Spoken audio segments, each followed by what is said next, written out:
Okay, thanks for joining me again in the Rally Tavern this week. I want to build on where we left off last week. If we're going to turn this around, the seeds of revolution taking root here, it starts by getting clear on who we are.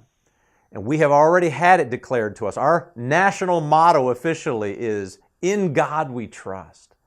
Now, great companies and great athletic teams, they all share this common trait that they collectively are clear on their identity and their purpose. In fact, you see this across great corporations in our nation today. Some of them we know from their mottos or their taglines, their slogans, and everybody in the company, in successful companies, they're clear on these things. For example, here in Atlanta, if you walked into the Chick-fil-A headquarters and let's say Mr. Cathy, the CEO, walked in and he's greeted by all the employees. If he said the phrase, "Eat more," everybody would be able to easily and with clarity holler back, "Chicken," because it's so well known. People know what they're all about. If the CEO of BMW walked into any of their facilities and said, "We make the ultimate," the whole place would be able to respond back,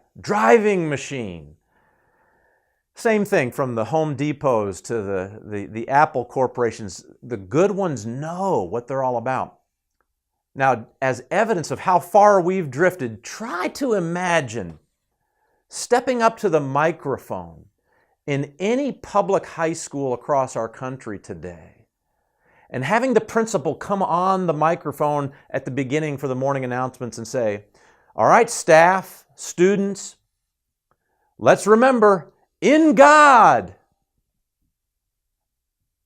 We ought to expect that the whole place should be able to know the motto, be clear on our purpose and identity, and respond back enthusiastically. We trust. It's pretty strong evidence of how far we've drifted. That not only would nobody respond back, "We trust," but that principle probably would be under investigation, perhaps even fired for even bringing it up. It's evidence of how far we've gone. But we need to start with who we are, and not in a rude or abrasive or controlling way, but in a calm and lovingly assertive way. It's time for Christians in America, in how they vote, in how they participate, in how they run for office, and how they lead and influence, to without hesitation say, whoa, whoa, whoa, whoa, whoa. What it means to be an American, what it means to be America is that we are one nation under God. And we do trust in God. And this is where it starts. So let's be clear there first. And then when that's settled, then we can have an increasing clarity across our culture. Now we can build the next steps on top of that. So join me next time in the Rally Tavern. We'll keep adding to it step by step, and we'll see a revolution.